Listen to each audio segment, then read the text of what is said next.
Hey everyone, it's Terry. Yeah, I'm sitting in my car and I've been thinking about you guys. All these there are these fall triathletes out there that don't take any breaks, and they just grind it out, still putting in a lot of miles and doing a lot of the fall turkey trots.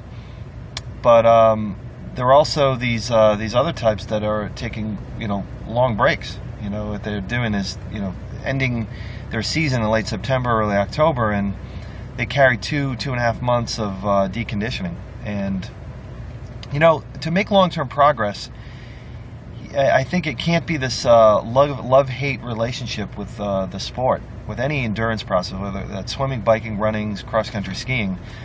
It's an annual process that you have to love, and you've got to be curious about how to make the improvements necessary for the next season, particularly if you're goal-oriented. Now, whether you're a goal-oriented person or just it's general fitness, I mean, if you're not looking at the results at the end of a race and comparing yourself to people in your age group, then you're really taking my advice more from a health perspective.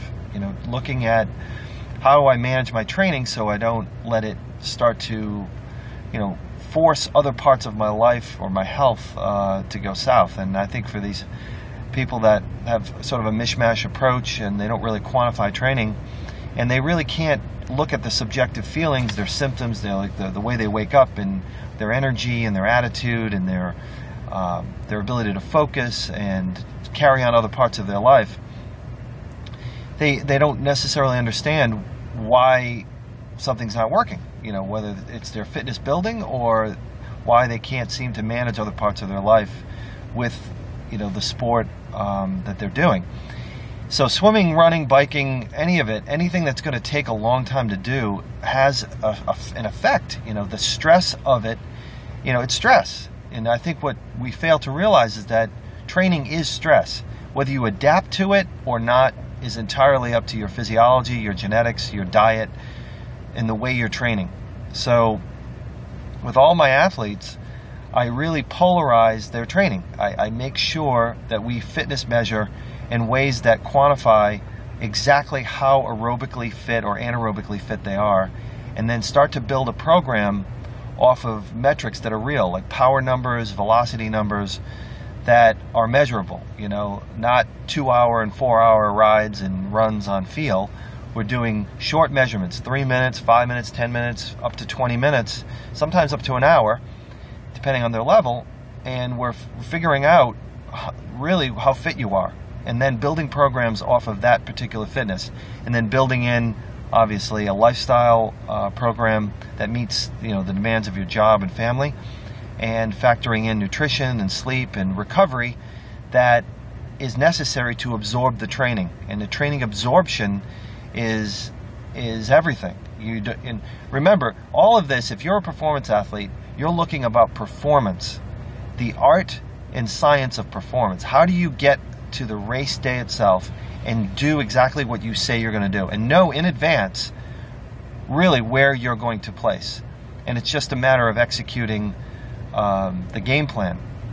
Of course, there are psychological belief system factors, the internal dialogue. I just shot a video on internal dialogue, the interpersonal communication. There's a psychological approach, but blending a confidence development approach with a physical training approach is the real mind and body of performance.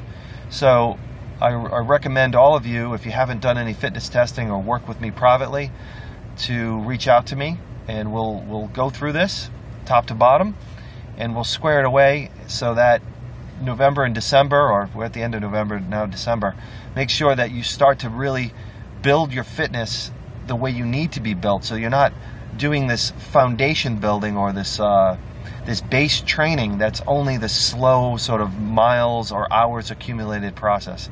That is not the way to build a base. A base is very unique to every person.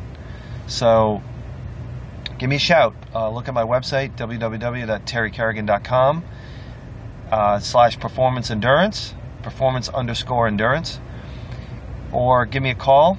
You can go to my website, check out my telephone number, shoot me an email, and let's get rolling for 2013. Healthy, faster, and enjoying the process. Okay, bye.